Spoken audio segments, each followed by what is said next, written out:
When I saw Peter up here with that bag, I knew it was going to be dog poop. What else could it be? I am overwhelmed. Thank you. Just seeing everyone, hearing those words. So, in 1983, I was working at a clinic in New York City, and I was offered my dream job, working for a primary care doctor in Bridgeport, somebody I admired, somebody I had been a resident with. Only Dr. Kirchhofer knows who we're talking about. And for reasons that still mystify me, Katie said, "We are not going back to Bridgeport." So there was no internet in those days. This was a long time ago. So we looked in the want ads in the New England Journal of Medicine, and one of the ads said, "New England College Town."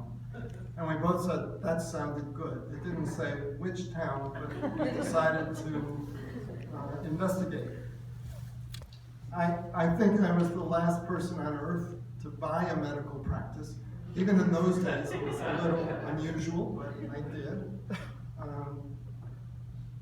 As soon as I saw the office at 78 Main Street, I felt at home. It was very much like my parents' medical office at 1621 East Main Street in Bridgeport. I had a few things that my parents didn't have in their office. I had an old-fashioned elevator to take people up to the 4th floor with an old-fashioned elevator man. Reggie will confirm that. More than one old-fashioned elevator man. And it's only remarkably recently that that elevator was automated. If you go into that building now, it's changed. In the office, I also had all of the late Dr. Picala's equipment for doing in-office tonsillectomy. And I thought it over, and I never did that. So I have seen some changes in medicine since 1983, and my understanding of HIPAA is that since Peter already told you all about his back spasm, it's okay for me to go on with that story. What we told people with low back pain was, I want you to be on the hardest surface you can stand. If you can manage it, I want you to get on the floor with a blanket, and I want you to stay there. You're allowed to get up to go to the bathroom. You're allowed to get up for 30 minutes for each meal. And for the rest of the time, I want you on the floor. That was terrible advice. You know, they say, primum non nocere, first of all, do no harm. We were doing harm to people. That was the state of medicine way back in the 1980s. I think the biggest change that I have seen is in the treatment of HIV and AIDS. A diagnosis of HIV was a death sentence. There's a stigma attached to that diagnosis now. The stigma then was such that I would draw a patient's blood in the office.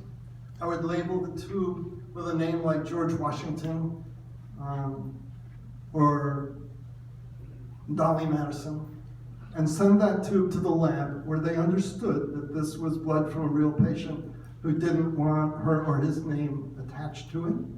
And a few days later, when I got the report, I had to remember who George Washington or Dolly Madison was, and I would call them with the report.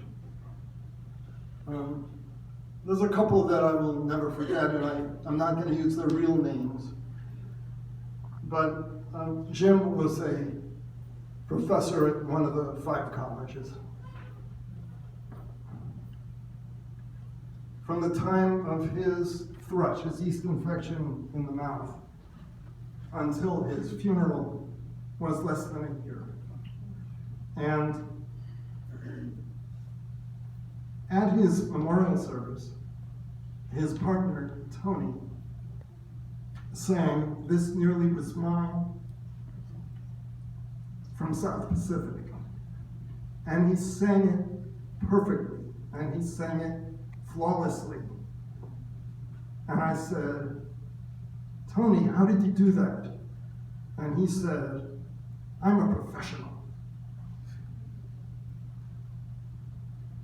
And nowadays, my HIV positive patients, take their pills decade after decade after decade, and they go on with their lives. That was the biggest change. Dr. Mark Gilbert used to have an office on the 5th floor right above us. And he told me that primary care is difficult because you have to go into room 1 and you see the patient and you have to explain that the HIV test came back and was positive. And then you have to go into room 2. And there's a 12-year-old with a worried parent because it's been 2 days since you saw the kid with a sore throat. You proved there was not a strep infection. You proved there was not mono, but the kid still has a sore throat. And that parent and that kid, they needed attention and they needed treatment. They needed compassion. Oh, and chicken soup, that's what he needed. There were some parts of my job that I didn't like. If I had an admission to the emergency room, if I got home at 1:30 in the morning, and then 20 minutes later got called back for another admission, I didn't like that. And nonetheless, I say that I've had the best job in town. I might see a college president as a patient, and then in the next room I might see someone who just got out of prison after 9 years. And where would I have met either of those people, if not in that office? I've had the best imaginable colleagues in the practice, the best imaginable comrades in the hospital, the best nurses, the best staff, the best patients, and I am grateful. Thank you, everybody.